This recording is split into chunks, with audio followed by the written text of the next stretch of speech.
another episode of Jay Leno's Garage. Today, well, probably one of the greatest sports cars, if not the greatest sports car ever to come out of Japan, the Datsun 240Z. This is a 1973 model, heavily modified, as you can see. It is not my car, sadly, but you'll meet the owner in just a minute. But I remember when these came out, this was sort of, well, this is probably the closest thing in reaction in Japan to the Mustang in America. When the Mustang came out in '64, it caused a sensation, and this caused a sensation in Japan. It had a little bit of XKE in it, a little bit of Corvette, you know, the long hood, the big, at the time, 6-cylinder motor. This was just a great, great sports car. I think they sold for about $3,600 out the door, which was an unbelievable bargain at the time, and it was hugely, hugely popular. It was really built, I believe, for the American market. You know, a lot of the Japanese cars of the period, like my Honda 600, it's pretty small. I mean, it looked like a circus bear going down the road in this thing. You know, my head's above the windshield. It's a great car. It's just a little small. And this is big for us large buttock challenge Americans. That's what this car was built for. And it's a great, great car. And this one belongs to a young man. Well, you probably know him. A very popular young actor from the Fast and Furious film, Sung Kang. Come on in. How are you? Great, Jay. Nice job. I watched the build on some of the videos you did of this car. Pretty amazing. Really, really nice. Why a 240Z? Was this a car you always lusted after as a kid, or just happened to turn up, or what was the reason? Well, I think, you know, a lot of people in America, we have this nostalgic relationship to this car. You know, when I was a kid, I would see these cars driving by, and you know, there's this, like, you know, reaction, you know, I would have, this chemical reaction I would have when you see this, you know, the beautiful lines of this car drive by you. So as I got older, you know, I always had a memory of this car, and I felt like, you know, it would be a great car to restore, you know, kind of create like a resto mod. Right, you know? right. Yeah. Did you ever consider keeping it stock and putting it back to exactly as it was? We did. You know, I don't like the, you know, the whole body kit kind of thing, the revolution that happened. You know, I like to keep, you know, I like to respect the original designs, but, you know, there's something about this particular kit that I found online. Yeah, it looks like you changed your mind. Yeah. Yeah. Yeah, I mean, it's like taking a hot Japanese girl and then putting her on some like steak and chicken diet and making her do squats, and now you just want to kind of... Okay, hang on. I'm trying to get that picture in my mind here. It doesn't really matter, but I'm going to pretend I know what you mean. Just to get off the subject of the Japanese girl eating chicken and whatever it is and doing squats. I have no idea what that means. That's some cultural thing I am completely unaware of. But let's get back to the car. We'll deal with your fantasies after the show. yeah. Forget about that. I don't even know how much that would cost. But anyway, all right, so okay. So, did you drive it as a stock 240Z for a while, or you just, the day you got it, you started modifying it? No, I found it on Craigslist in Lancaster. So it was stock. It was in a garage for 13 years. Oh, okay. And so it was still drivable. Okay. So you know, we drove it off, and we said goodbye. But I mean, did you drive it as a stock 240Z for a while? No. Okay. No.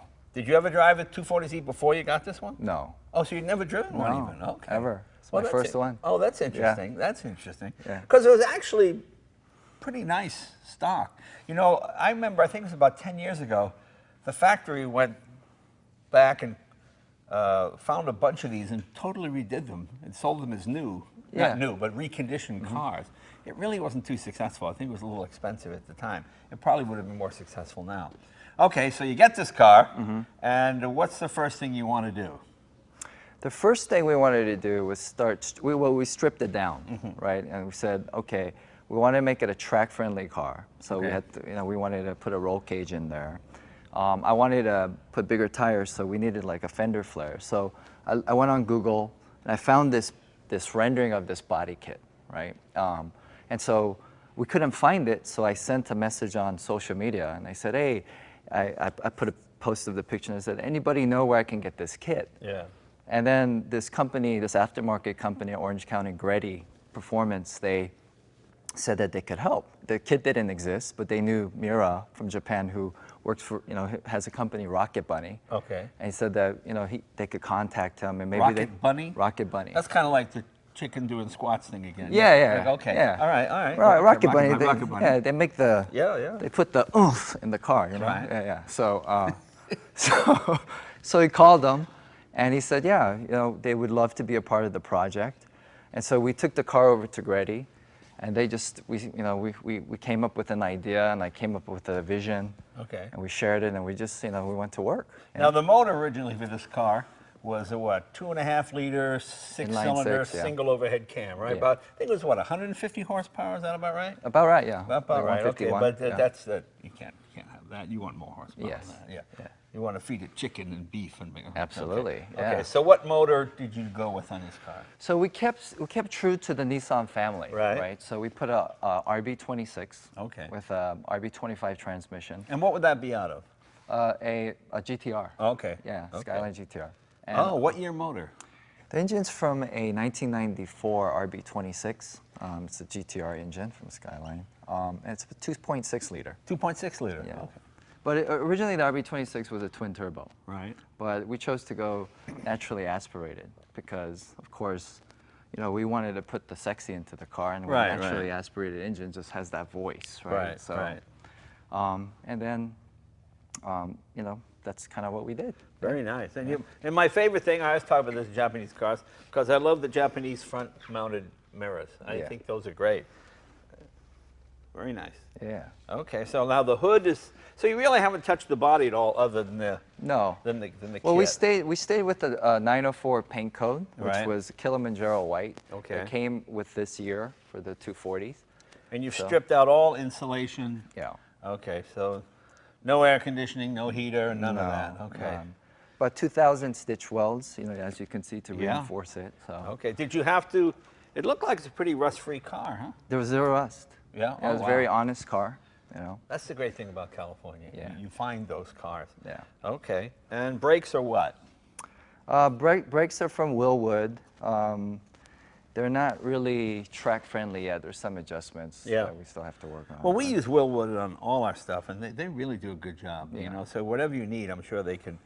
Is it just a matter of adjusting front to rear bias? Is that what the problem is, or you not enough?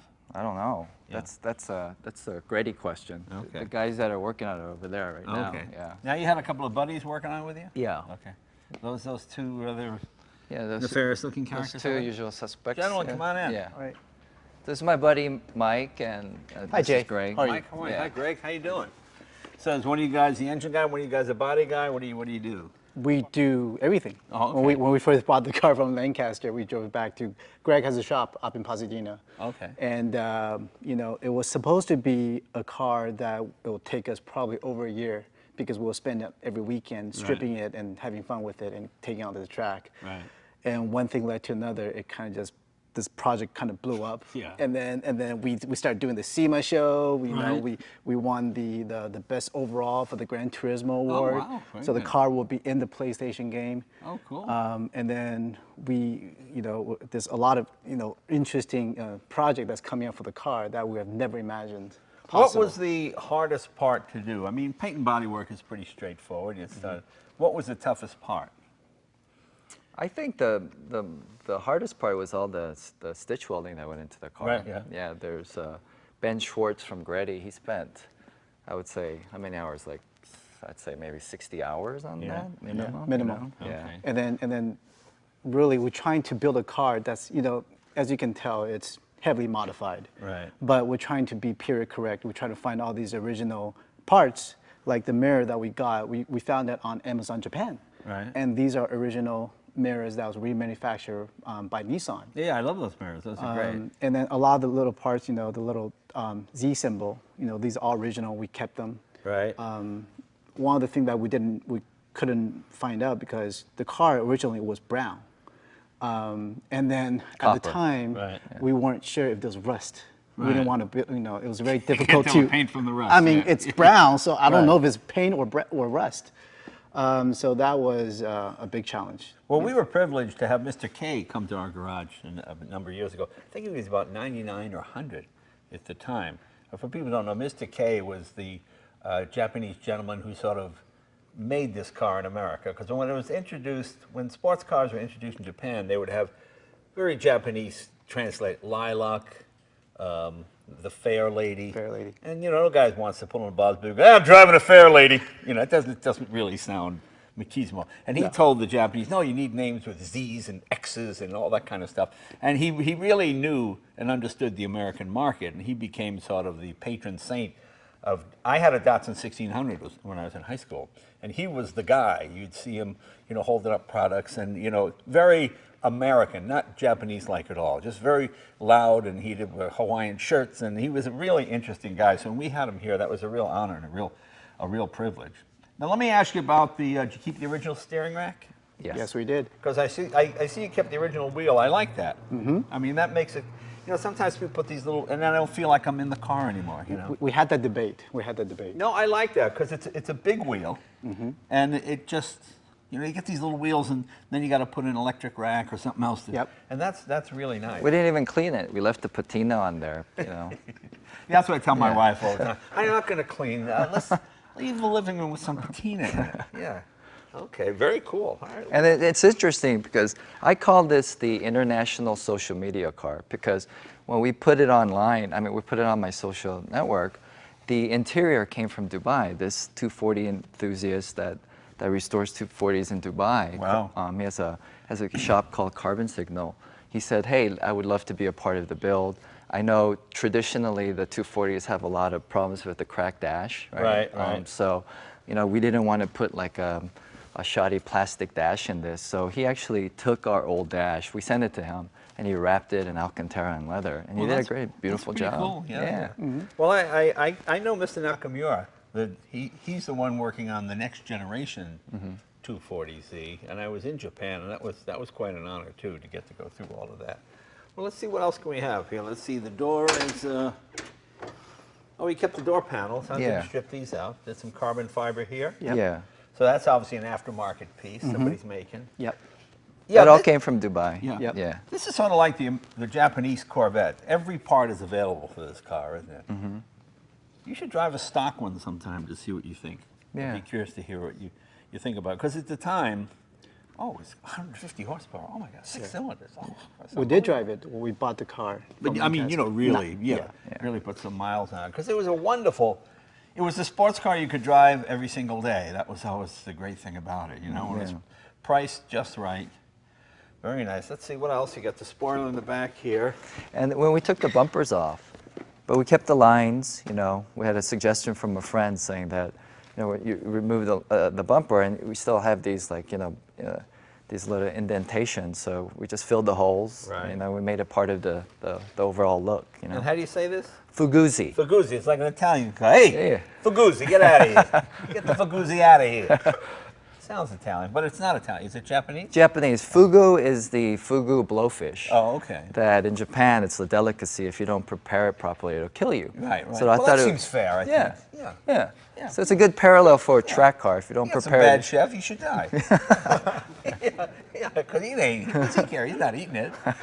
Oh, sorry. Oh, sorry. Excuse me. Oh, excuse me. Yeah. I had a hamburger like that one. All right. Very cool. How do you say it? Fuguzzi. The Fuguzzi. Yeah. The Fuguzzi. Fuguzzi. That's good. He said a little Italian. Yeah. And you removed the spare tire, obviously. Yeah, for weight, of course. Still kept the locking gas cap. Very cool. Stock tank. Actually, stock tank, but it's Refurbished. Refurbished. Yeah. We strengthen it so that it doesn't leak. It Now, won't something explode. I'm curious about. Tell me about the 4-lug wheels, because I know with the 150 horsepower 6, that was okay. Are you a little worried that you don't need a 5th?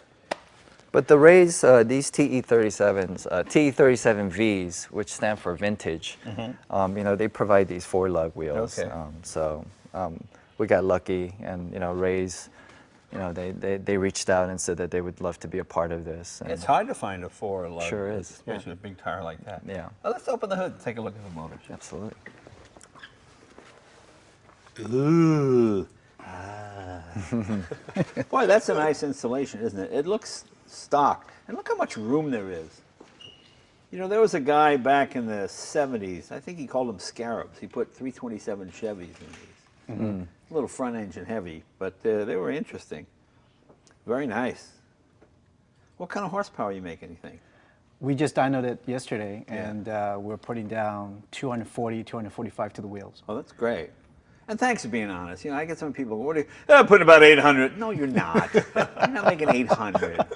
You know, 240 is a tremendous amount of horsepower for a vehicle this light. I think he's exaggerating. I think it was 233. I don't think it was 240. You got to add a little bit. Yeah, he lied a little bit. And I love the headers. Did somebody make those special for you? Or those, Yes, they did. Those aren't off the market, off the No, shelf. they're custom. Boy, those are beautifully Yeah. done. Really nice. From High Tech. Really nice. Yeah, yeah. So what have we done to the motor itself? Did we do pistons, cam, anything, or fairly stock? We actually did everything. Okay. Because we took out the turbos, and we added individual throttle bodies. We had custom headers, race cam, and then we just did the pistons. It was quite a challenge to squeeze all these power from this engine without the turbos, because this engine was originally designed with turbos. Right. But it's nice. You can work on it. There's all kinds of room, you know. That's my biggest thing with modern cars. You open the hood and you can't see anything, you know. I like you can see the ground Yeah. here. You see exactly what's happening, and then if it's something's leaking, you'll find out. Does this panel come up to get the battery out? Sure does. Yes, Oh, okay. sure does. Very cool. We try to keep that light. There, Oh, I there was see. there Oh, was there you a go. Yeah, yeah. the 240s had this little like work light, Yeah, this work yeah. bulb light, but it kept falling out. So we didn't. The holes are still there. We might try to put it back in one day. Okay. Yeah, I always liked the Japanese advertising from the late 60s and early 70s when they would try to appeal to the American market. And they would show like Japanese girls in Beatle boots with guitars and guys dancing. I mean, it just had a little bit of everything in it. Just all kinds of images of what they thought American kids would like. And they were right. I mean, they were really fun. It was a fun time. Very cool. And how many speed transmission? 5. 5 speed. Yeah. Which transmission? It's from an RB25. Okay. Yeah. Because the RB26 was all-wheel drive, so to go rear-wheel drive, we got it from RB25. So. I mean, even the fasteners, Jay. If you look at the fasteners from the engine, Yeah. I mean, the reason I call this the social media car is that there are so many 240 enthusiasts throughout the world that send me emails and send me messages and going, we'd love to contribute. Like the fastener kit from somewhere, from the Bay Area, and this 240 enthusiast said. Well, that's just great about the old car hobby. Everybody just wants to help people out. Yeah. And it's fun because you do like, we'll do a Ferrari or Lamborghini, all those kind of cars, and you'll get 500,000 hits. Then you go up with a B210 sedan, 2 million, because that's what most people have. That's what they relate to, Yeah. And it's great. I mean, people love these things, and they're easy to work on. And you got your, I see, nicely done there. Yeah, we got custom camber caster plates for coilovers. I want to show you my favorite part of the car. Yeah. This they have these little like compartments that they would put, right? Oh, right. Where the toolkit would be. Right. And so we had everybody that contributed to the car sign. Oh, very cool. So, Very cool. I think this car really represents this community. Yeah. This village that came together to build the car. It takes a village to build a car. Yes, it does. I can't remember who said that, but that's what it was. Yeah. Somehow a kid got in there somehow. But the original was it takes a village to build a car. Yeah. And a dyno and a bunch of other stuff. But nicely done. Can we take it for a ride? Absolutely. Cool. Let's do it.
People have fallen in love with this car. Well, you know, because it's attainable. Yeah.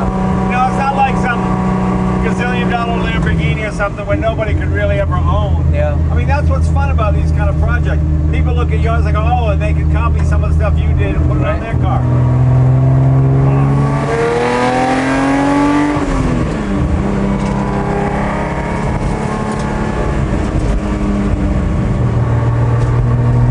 I know it's loud, but I don't find it that loud.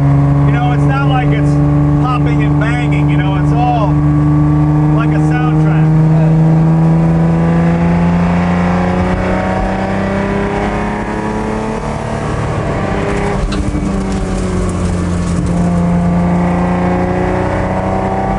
You hear every pebble.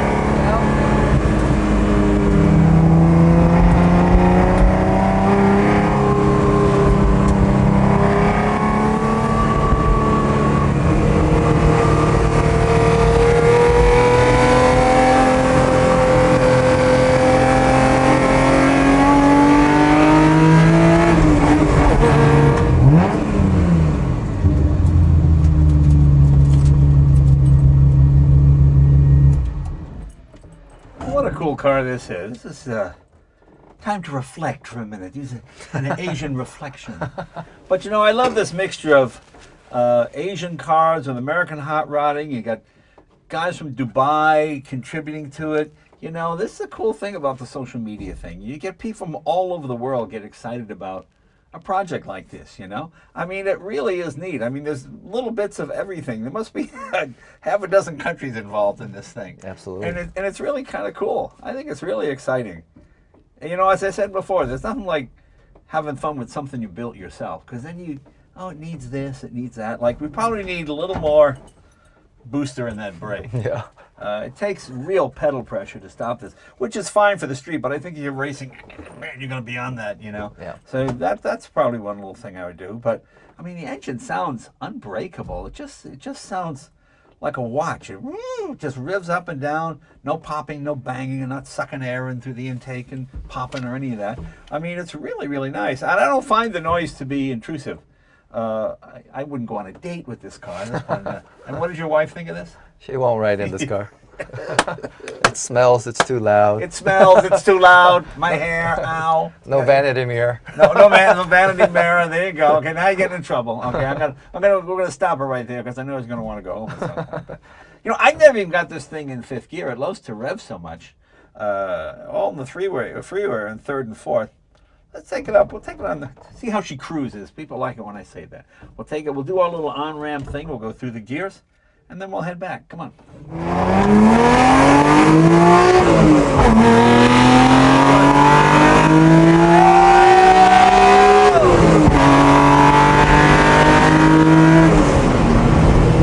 Goes good. Yeah.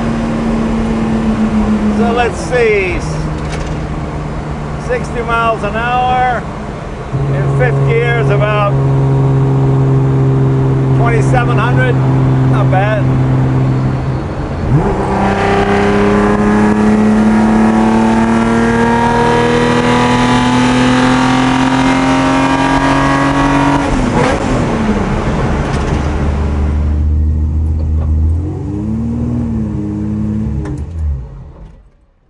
Well, that was a lot of fun. I really enjoyed that. You know, like I said before, it's so much fun driving something somebody kind of built themselves, and you see the little things you need, a little more brake. You need a big leg to hit that brake. I don't think you could lock these wheels up. Different master cylinder. Nice job. It's really, really a lot of fun. And the fact that it's a worldwide effort, which is really pretty cool. Yeah. So you, and what's your next project going to be? Think about building a 1974 Ford Maverick. 1974 Ford Maverick. I don't know what to tell you. It's a great car. I would stick with this one. This is, yeah. The Maverick's an interesting car. It's an interesting car. I'm sure you have a good reason. It's like that chicken and the squatting thing. But hey, thanks so much for doing this. It was really good. It was really fun. It was fun meeting your team, and it's great when a bunch of car guys get together and build something like this. It's really fun to drive. And you're going to take it to the track, huh? Oh yeah. We'll see how he does. Thanks again. Thanks, Jay.